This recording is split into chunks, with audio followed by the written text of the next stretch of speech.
राति 9टा है सब अरेंजमेंट सरी पिताजी सब अरेंजमेंट सरी जाइए अरे बाबा जल्दी जल्दी व्यवस्था कर बेल पड़ी राति 9टा है कौन सी प्रकार मन हो बुझुनी शीघ्र शीघ्र व्यवस्था कर बाबा शीघ्र शीघ्र व्यवस्था कर टे मारदे शीघ्र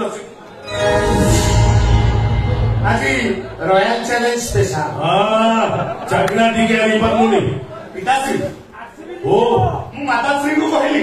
माते फ्रिज रे देसी चिकन अच्छे फ्राए करके नहीं आस माते रागी पंचम माइकिना मो पेट मारी दो खाइब पिला आमको कंटा कर सारी माधवी माते माधवी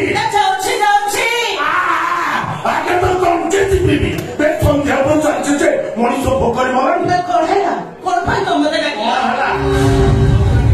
कौन पाई डाकिली मन हल कर पली डाकिली अरे माधवी भाई मु तो केते थर कहिछि तमे मां पजते ठाकुर को डाकुछ डाक हेले हम बापा पोर पेट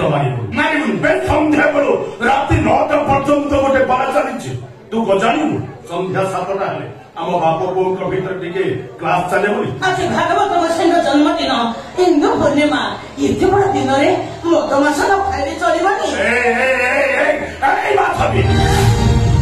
बे सकाळू सकाळू तो